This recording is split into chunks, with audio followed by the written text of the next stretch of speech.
If art isn't made to make you question your life, what you're doing with it, what's your purpose, then, for me, that's why I'm making things.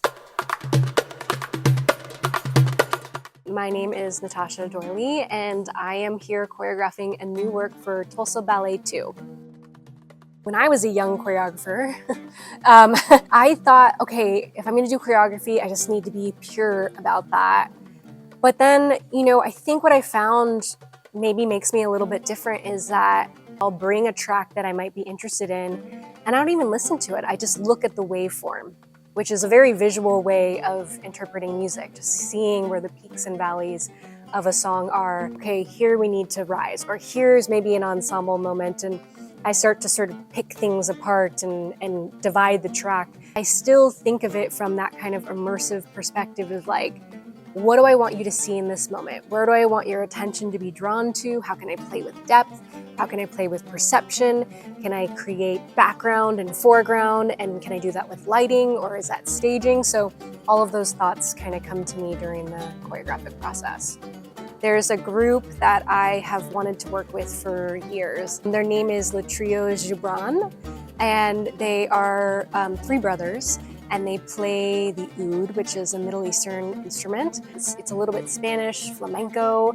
There's tabla sometimes, there's guitar infused in there. And so I just feel like the tapestry of their music is incredibly rich and nuanced. What you see is what you are offered, right? And maybe what I want you to see isn't what you see, and that's okay. I think sometimes people come back and they're like, you said the piece was about this, but I felt this, and I'm like, that's 100% right. Whatever you feel and take from it is your experience of the work. And I think even as an audience member, if you saw a work one night and then 2 weeks later you saw it again, you'd probably experience something else. Just kind of depends on your physical, emotional state when you're walking into the theater. But when something strikes a chord with you, I think it makes you have to question, why did that disrupt me in that way? What is it about that is like generating a feeling for me? And I think that can lead to more questions about yourself.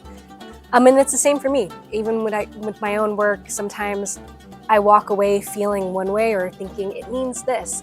And then I come back to it and I'm like, wow, I didn't even intend for that to happen, but here we are, that's this new meaning. I think it also depends on like, even just what's happening inside of the world can change our perspective of how we see people on stage, see their relationships. Like, I think whatever people see is for them to take, but my hope would be to feel these dancers' energy, to feel their vibrancy. I hope that like settles deep in the audience's bones, that they're like, oh, I'm like radiating right now. That's what I'd like them to feel.